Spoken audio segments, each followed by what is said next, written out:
ಕಣ್ಣೀರ ಹೊಳೆ part number 1 ನೋಡಿದ್ರಿ. ಪಾರ್ಟ್ ನಂಬರ್ 2 ನಾಳೆ ನೋಡೋದಕ್ಕೆ ನೀವೆಲ್ಲರೂ ಕೂಡ ರೆಡಿಯಾಗಿ. ಮಂಡ್ಯದಲ್ಲಿ ಮತ್ತೊಬ್ಬ ಮೊಮ್ಮಗ ನಿಖಿಲ್ ಹೆಸರು ಘೋಷಣೆ ವೇಳೆ ಕಣ್ಣೀರು ಹಾಕುವಂತಹ ಸಾಧ್ಯತೆ ಇದೆ. ನಿಖಿಲ್ ಹೆಸರು ಅಧಿಕೃತವಾಗಿ ಘೋಷಿಸುವ ಸಲುವಾಗಿ ನಾಳೆ ದೇವೇಗೌಡರು ಮಂಡ್ಯಕ್ಕೆ ಹೋಗ್ತಾ ಇದ್ದಾರೆ. ದೇವೇಗೌಡರ ಜೊತೆಗೆ ಸಿಎಂ ಕುಮಾರಸ್ವಾಮಿ, ಅನಿತಾ ಕುಮಾರಸ್ವಾಮಿ ಕೂಡ ತೆರಳುವಂತಹ ಸಾಧ್ಯತೆ ಇದೆ. 100% ದೇವೇಗೌಡರು ಕಣ್ಣೀರು ಹಾಕ್ತಾರೆ ಅಂದ ತಕ್ಷಣ ಇಲ್ಲಿ ಕುಮಾರಸ್ವಾಮಿ ಅವರು ಕೂಡ ಅಳ್ತಾರೆ. ನಿಖಿಲ್ ಅಳ್ತಾರೆ ಏನೋ ಗೊತ್ತಿಲ್ಲ. ನಾಳೆ ತನಕ ನಾವೆಲ್ಲರೂ ಕೂಡ ಕಾದು ನೋಡಬೇಕಾಗುತ್ತೆ. ನಾಳೆ ಬೆಳಗ್ಗೆ 11 ಗಂಟೆಗೆ ಮಂಡ್ಯದಲ್ಲಿ ಹಾಸನದ ಕಣ್ಣೀರು ಸೀನ್ ರಿಪೀಟ್ ಆಗುತ್ತಾ ಹಾಗಾದ್ರೆ ಅನ್ನೋ ಪ್ರಶ್ನೆ ಇದೆ. ಈ ವೇಳೆ ರಿಪೀಟ್ ಆಗುತ್ತಾ ಗೌಡರ ಕುಟುಂಬದ ಕಣ್ಣೀರ ಕಹಾನಿ? ಯಾಕಂತ ಹೇಳಿದ್ರೆ ಹೋದಲ್ಲಿ ಬಂದಲ್ಲಿ ಕಣ್ಣೀರ್ ಹಾಕೋದು ಜನಪ್ರತಿನಿಧಿಗಳು ಕಾಮನ್ ಆಗ್ಬಿಟ್ಟಿದೆ. ನೋಡೋಣ ಏನೆಲ್ಲ ಬೆಳವಣಿಗೆಗಳು ನಾಳೆ ಆಗುತ್ತೆ ಅಂತ.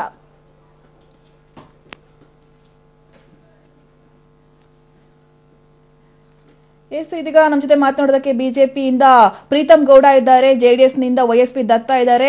ಬಿಜೆಪಿ ಸರ್ ನಿಮ್ಮ ಹತ್ರ ಕೇಳ್ಬಿಡ್ತೀನಿ ನಾನು. ಪ್ರೀತಮ್ ಗೌಡ ಸರ್, ಕಣ್ಣೀರ್ ಅನ್ನೋದು ಕಾಮನ್ ಆಗ್ಬಿಟ್ಟಿದೆ ಇತ್ತೀಚೆಗಂತೂ.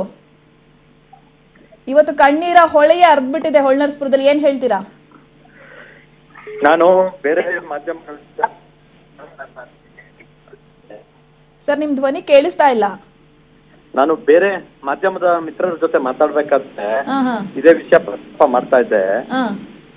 ದೇವೇಗೌಡರು ಹಿರಿಯರಿದ್ದಾರೆ, ಅವರಿಗೆ ಮತ್ತು ಹಾಸನ ಜಿಲ್ಲೆಗೆ ಒಂದು ಭಾವನಾತ್ಮಕವಾದ ಸಂಬಂಧ ಇದೆ. ಅವರು ಕಣ್ಣೀರ್ ಹಾಕೋದ್ರಲ್ಲಿ ಅರ್ಥ ಇದೆ. ಆದ್ರೆ ಒಂದು ಡ್ರಾಮಾ ಟೈಪು ನಮ್ ಶ್ರವಣ್ ಬೆಳಗೊಳ ಶಾಸಕರು, ನನ್ನ ಮಿತ್ರರಾದ ಬಾಲಣ್ಣ ಅವರು, ರೇವಣ್ಣ ಅವರು, ಭವಾನಿ ರೇವಣ್ಣ ಅವರು, ಅಭ್ಯರ್ಥಿ ಆಗಂತ ಪ್ರಜ್ವಲ್ ರೇವಣ್ಣ ಅವರು ಎಲ್ಲರೂ ಕಣ್ಣೀರ್ ಹಾಕ್ತಿದ್ದಾರೆ. ಆ ಕಣ್ಣೀರಿಗೆ ಏನ್ ಅರ್ಥ ಅನ್ನೋದನ್ನ ಯಾರು ತಿಳಿಸಿದ್ರೆ ನಮಗೂ ನೋಡೋರ್ಗೆ ಕೇಳೋರ್ಗೆ ಏನು ವಿಷಯ ಇದೆ ಅಂತ ಆಗದಪ್ಪ.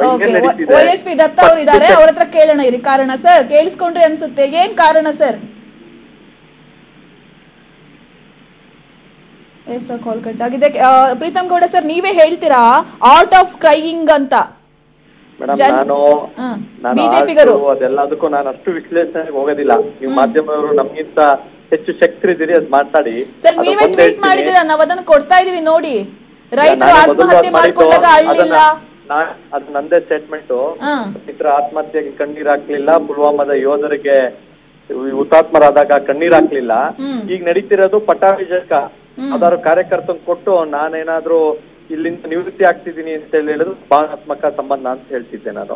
ಆದ್ರೆ ಈ ರೇವಣ್ಣ ಅವರು ಮಗಂಗೆ ಅಲ್ಲಿಂದ ಪಟ್ಟಾಭಿಷೇಕ ಮಾಡಿಸಿ ಇದನ್ನ ಯಾವ ರೀತಿಯಾಗಿ ಓಟ್ ತಗೋಬಹುದು ಅಂತ ಹೇಳಿ ಕಣ್ಣೀರ್ ಹಾಕಿದ್ರೆ ಕಣ್ಣೀರಿಂದ ಓಟ್ ಬರುತ್ತೆ ಅನ್ನೋದೇನಾದ್ರು ಅನಿಸಿಕೆ ಇದ್ರೆ, ಅವರ ಏನ್ ಅನಿಸಿಕೆ ಅಥವಾ ನಂಬಿಕೆ ಇದೆ ಅದು ತಪ್ಪಾಗುತ್ತೆ.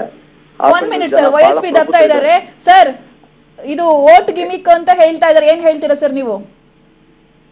ಈಗ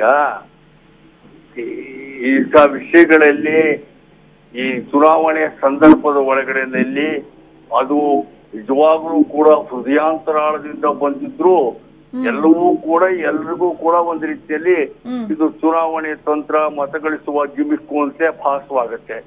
ಹಾಗಾಗಿ ದೇವೇಗೌಡರು ಮತ್ತು ಅವ್ರ ಕುಟುಂಬ ಕಣ್ಣೀರ್ ಹಾಕಿದ್ದನ್ನ ಸಹಜವಾಗಿ ಇವತ್ತಿನ ಈ ಕಿಡಿ ಕೆದರಿರುವಂತ ಚುನಾವಣಾ ಸಂದರ್ಭದಲ್ಲಿ ನಮ್ಮ ಎದುರಾಳಿಗಳು ವ್ಯಾಖ್ಯಾನ ಮಾಡೋದ್ರೆ ಹಾಗೆ ಮಾಡ್ತಾರೆ. ಮೊಸಳೆ ಕಣ್ಣೀರು ಬೇಕು ಅಂತ ಮಾಡಿದ್ದಾರೆ, ಬೇಕು ಅಂತ ಅಳಿಸಿದ್ದಾರೆ ಅಂತ ಹೇಳಿ.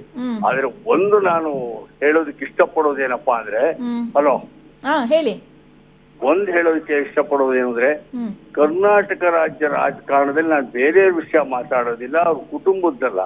ಆದ್ರೆ ದೇವೇಗೌಡರ ಬಗ್ಗೆ ಈ ಕರ್ನಾಟಕ ಒಂದು ಹೆಮ್ಮೆ ಪಡುವಂತ ಒಂದು ವ್ಯಕ್ತಿತ್ವ. ಅದ್ರೊಳಗಡೆ ಎರಡು ಮಾತಿಲ್ಲ. ಅವರು ಮೊಮ್ಮಕ್ಕಳಿಗೋಸ್ಕರ ಕಣ್ಣೀರ್ ಸುರಿಸಿದ್ರು, ಎಲೆಕ್ಷನ್ ನಲ್ಲಿ ನಿಲ್ಸಿದ್ದಾರೆ, ಅದಕ್ಕೆ ಕಣ್ಣೀರ್ ಹಾಕ್ತಿದ್ದಾರೆ, ಏನೇ ವ್ಯಾಖ್ಯಾನ ಮಾಡಿದ್ರು ಒಂದು ಮಾತ್ರ ಅನ್ಡಿಸ್ಪ್ಯೂಟೆಡ್, ವಿವಾದಾತೀತ ಅಂದ್ರೆ ಕರ್ನಾಟಕದಲ್ಲಿ ಇನ್ನೊಬ್ರು ದೇವೇಗೌಡ ಮತ್ತೊಂದು ಅಫ್ಘಾನಿಸ್ತಾನಕ್ಕೆ ಹೋಗಕ್ ಸಾಧ್ಯ ಇಲ್ಲ.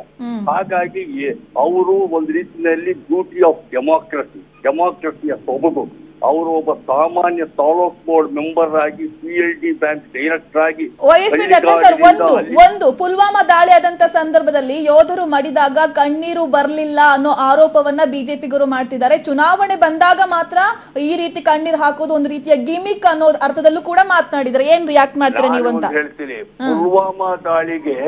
ಪುಲ್ವಾಮಾ ದಾಳಿಗೆ ಬಿಜೆಪಿ ಅವರು ಕಣ್ಣೀರು ಹಾಕಿದ್ರು, ಎದುರಾಳಿಗಳು ಇವರು ಯುದ್ಧೋನ್ಮಾದ ಹುಟ್ಟಿ ಮೋದಿ ಅವರು ಒಂದ್ ರೀತಿ ವೋಟ್ ಗಿಟ್ಟಕ್ ಮಾಡಿದ್ದಾರೆ ಅಂತೂ ಹೇಳ್ಬೋದಾಗಿತ್ತು. ಹಾಗಾಗಿ ಎದುರಾಳಿಗಳಿಗೆ ಈ ಚುನಾವಣಾ ಸಂದರ್ಭದಲ್ಲಿ ಮತ್ತೊಬ್ರು ಮಾಡೋದು ತಪ್ಪಾಗಿ ಕಾಣುತ್ತೆ ಅಥವಾ ಚುನಾವಣಾ ಗಿಮಿಕ್ ಆಗಿ ಕಾಣುತ್ತೆ. ಪ್ರೀತಮ್ ಗೌಡ್ರೆ, ನೀವೇ ಹೇಳ್ತೀರಾ OSP ಅವ್ರ ದತ್ತ ಮಾತುಗೆ? ಕಣದ ಒಳಗಡೆ ಇಂಥ ಆರೋಪ ಪ್ರತ್ಯಾರೋಪ ಟೀಕೆ ಪ್ರತಿಟೀಕೆಗಳು ಸಾಮಾನ್ಯ ಮತ್ತು ಸಹಜ.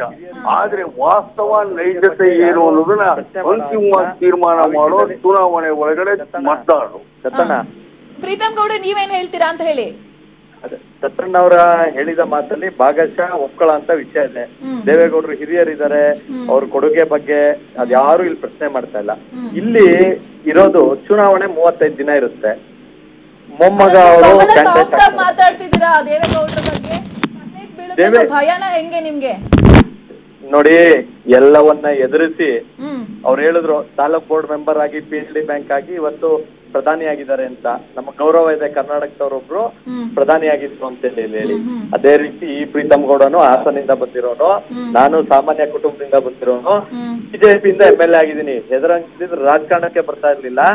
ನಾನು ಹಾಸನದ ಮಣ್ಣಿನ ಮಗನೇನೆ. ಹಾಗಾಗಿ ಹೆದರೋ ಪ್ರಶ್ನೆ ಅಲ್ಲ.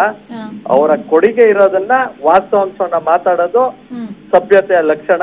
ಹಂಗಾಗಿ ಹಿರಿಯರಿದ್ರೆ ಮಾಜಿ ಪ್ರಧಾನಿಗಳು ಅವ್ರ ಬಗ್ಗೆ ನೆನ್ನೆನೂ ಗೌರವ ಇತ್ತು, ಇವತ್ತು ಗೌರವ ಇದೆ, ನಾಳೆನೂ ಗೌರವ ಇರುತ್ತೆ.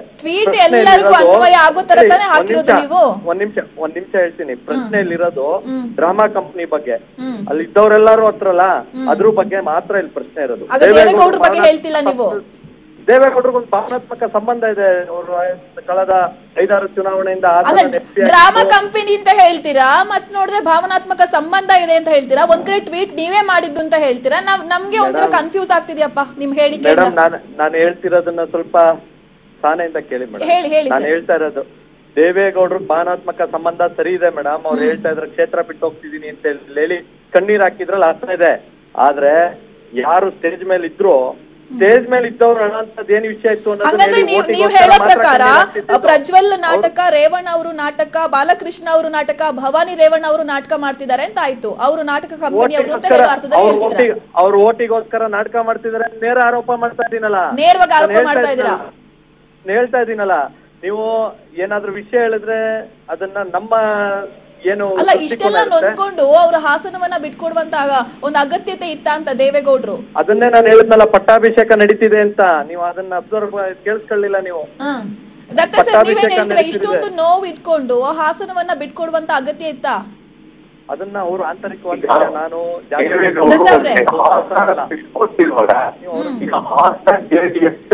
ಅಲ್ಲಲ್ಲ, ಪ್ರಜ್ವಲ್ ರೇವಣ್ಣಗೆ ಬಿಟ್ಕೊಡೋ ಅಗತ್ಯ ಏನಿತ್ತು ಅಂತ. ಅವರು ಈಗ ತಲೆಮಾರುಗಳ ಅಂತರ ಇದೆ. ದೇವೇಗೌಡರಿಗೆ ಈಗ 86 ವರ್ಷ. ಅವ್ರಿಗೆ ಈ ವಯಸ್ಸಿನ ಒಳಗಡೆಯಲ್ಲಿ ರಾಜಕಾರಣದ ಚಿಕ್ಕು ಹೆಸರು ಸ್ವಲ್ಪ ಅವರ ಮನಸ್ಸಿಗೆ ಜಾಸ್ತಿ ಉಂಟು ಮಾಡಿದೆ. ಇವೆಲ್ಲ ಈಗ 15ರಿಂದ 30 ವರ್ಷದ ಹುಡುಗರ ಸಾಮ್ರಾಜ್ಯದ ಒಳಗಡೆಯಲ್ಲಿ ಈ ಸಾಮಾಜಿಕ ಜಾಲತಾಣಗಳಲ್ಲಿ ಬರ್ತಾ ಇರುವಂತ ಬೆಳಿಗ್ಗೆ ಬರುವಂತ ಟೀಕೆಗಳು, ಟಿಪ್ಪಣಿಗಳು, ಟ್ವೀಟ್ಗಳು ಅವೆಲ್ಲ ನೋಡಿದ ಮೇಲೆ ದೇವೇಗೌಡರಿಗೆ ಅನೇಕ ರಾಜಕಾರಣ ಮಾಡಿಕೊಂಡು. ದತ್ತ ಸರ್, ನಿಮ್ಮ ಧ್ವನಿ ಕೇಳಿಸ್ತಾ ಇಲ್ಲ, ನಿಮ್ನ ಮತ್ತೆ ಸಂಪರ್ಕ ಮಾಡ್ತೀವಿ. ಪ್ರೀತಮ್ ಗೌಡ್ರೆ, ಏನ್ ಹೇಳ್ತೀರಾ? ಇದನ್ನೆಲ್ಲವನ್ನ ಕೂಡ ಗಮನಿಸ್ತಾ ಇದ್ದೀರಾ? ಎಲ್ಲವನ್ನು ಕೇಳಿಸಿ ನಾನು ಒಂದು ಸಲಹೆ ಕೊಡ್ತೀನಿ ನನ್ನ JDS ಮಿತ್ರರಿಗೆ. ನಿಖಿಲ್ ಕುಮಾರಸ್ವಾಮಿ ಅವರು ಹೋಗಿ ಮಂಡ್ಯದಲ್ಲಿ ನಿಲ್ಲೋದಾದ್ರೆ, ದತ್ತಣ್ಣ ಅವರು ಪಾಪ ಜನತಾದಳಕ್ಕೋಸ್ಕರ ದಶಕಗಳ ಕಾಲ ಕಷ್ಟಪಟ್ಟಿದ್ದಾರೆ. ಅವ್ರನ್ನ ಬಂದು ಹಾಸನದಲ್ಲಿ ಅಭ್ಯರ್ಥಿ ಮಾಡಿ ಗೆಲ್ಸ್ಕೊಳ್ಳಿ. ಅವಾಗ ಜನ ಯಾರು ನಿಮಗೆ ಕುಟುಂಬ ರಾಜಕಾರಣ ಅಂತ ನೊಂದ್ಕೊಂಡಿರೋರು ಏನಕ್ಕೆ ನೊಂದ್ಕೊಳ್ತಾ ಇದಾರೆ, ಜನ ಯಾಕೆ ಮಾತಾಡ್ತಿದ್ದಾರೆ ಅಂತ ಹೇಳಿದ್ರೆ ಕುಟುಂಬದವ್ರು ನಿಂತಿದ್ದಾರೆ ಅಂತ. ಈಗ ನಿಖಿಲ್ ಕುಮಾರಸ್ವಾಮಿ ಅವರು ಮಂಡ್ಯ ಸ್ಪರ್ಧೆ ಮಾಡ್ಬೋದು ಅಂದ್ರೆ ಪಕ್ಕದ ಕಡೂರ್ ದತ್ತಣ್ಣ ಬಂದ್ ಹಾಸನಲ್ಲಿ ಮಾಡ್ಲಿ. ಕಡೂರ್ ಅವ್ರದೇ ಕ್ಷೇತ್ರ ಇದೆ, ಜಿಲ್ಲೆ. ಅವ್ರಿಗೊಂದು ಅವಕಾಶ ಕೊಡ್ಲಿ. ಓಕೆ, ಥ್ಯಾಂಕ್ ಯು ಪ್ರೀತಮ್ ಗೌಡ್ರೆ ಅಂಡ್ YSP ದತ್ತ ಅವ್ರೆ.